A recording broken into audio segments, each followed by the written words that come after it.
Hey everyone! Welcome to our final Stonehearth Desktop Tuesday. Since it's the last Desktop Tuesday, let's take a quick look at the very last feature we've checked in for 1.0, Seasons. When you first start the game, you'll be asked to select which season you wish to embark in: spring, summer, fall, or winter. Each season changes the colors of the terrain and the trees, alters the growing patterns of crops, and influences the sort of weathers that occur at those times. Seasons last different lengths in different biomes, so give them all a try, or play them all through in one long trio of re-embarkations. Engineer Max and artist Ali took a little extra bonus time to jam out, in particular, really lovely transitions as the trees and terrain slowly change color. As we watch the seasons change, and since the game is about to exit early access, it also seems like a good time to take a moment and reflect on the very long journey that got us all here standing around this hearth together. For those of you who didn't already know, my name is Stephanie, and I've been working on Stonehearth since the very first day of its Kickstarter, back in the spring of 2013.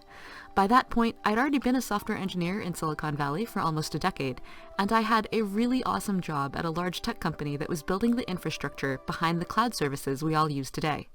When my friend and mentor Tom, along with his brother Tony, started Radiant Entertainment, however, and began to put out Desktop Tuesday showcasing their ideas for their adorable voxel building simulation game, I was filled with nothing more than the desire to dump all my many responsibilities and go make that game with them. So I did. Just as artist Ali struggled to make the colors of the trees look right under the radically different colored lights from the different seasons and weathers and times of day, building Stonehearth turned out to be way more difficult than we ever expected. Every day, though, Tom, Tony, and I, and later Albert, Chris, Brad, Yang, Doug, Winnie, Linda, Ali, Mally, Nikki, Richard, Justin, Anna, Morgan, Angelo, Luke, Max, and Aaron, found in the game, in its tone and in its radically weird tech, something precious, something that made us all want to get up every single day to bring it to life. We also got so much energy from interacting with all of you. We found inspiration in the things you built, from mods to templates to villages. We gained so much strength from your enthusiasm for what this game could be, that even through the game's darkest hours, when we were, multiple times over multiple years, on the verge of giving up, we managed to persevere until we'd built something we could legitimately feel proud of. And finally, I think, all of us found in this game something special in each other, the kind of family of friends that is celebrated in media and that until now I only thought was possible to find inside RPGs and in the company of fictitious people. I guess I'm sharing all of this with you because, one, clearly, watching enough Desktop Tuesdays can change your life, and two, because I sort of wonder how many of you watching these also toy with a dream of laying down all of your many responsibilities to go do something that speaks to your soul. A brief digression.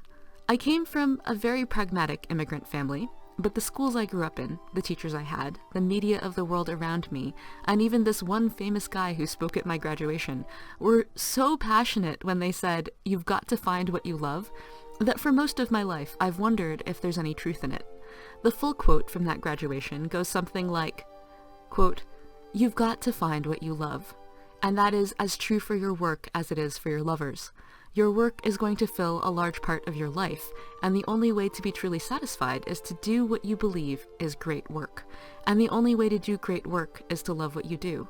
If you haven't found it yet, keep looking. Don't settle. As with all matters of the heart, you'll know it when you find it.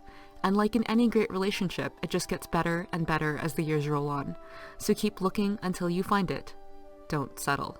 That quote stuck with me, not just because it was great, but because back when I first heard it, it made me so angry. At that point in my life, I had made the pragmatic decision thousands of times already, and was proud of my plan to make it consistently for another 80 years. Who is Steve Jobs, one of the most successful people in the world, to chide me for settling? Human beings exist in webs of dependency and obligation. To do only the things that move the soul seems a luxury of self-indulgence. Is passion for your work really a guarantee or even a necessity for success, when sometimes any sort of work at all seems like an incredible blessing? Do we only hear this platitude from the most powerful and successful people on Earth because silence is all you hear from everyone who has failed? Anyway, if you wonder these things, or if you fantasize about making a game, or if you're making one already, or if you're me from the past, or if you're wondering if someday soon it'll be you behind a mic talking about the project that sits at the center of your heart, If this is you, then I hope it won't make you as angry as Steve Jobs made me if I share this one last chunk of hard game development learning, derived from a sample size of 1, which is that, though each person must weigh in their life when it is feasible and responsible to take a risk like dropping everything to make a game with a group of people who have never done so before, that yes, it is in fact, at least, survivable. I hope it's not too hard to hear that yes, you might not succeed to the degree that you wished. You will probably not become the next Steve Jobs or build the next Minecraft, but again, yes, it is possible to have doubts, to do what you love anyway, and to look back on your work and be proud, no matter what everyone else might think.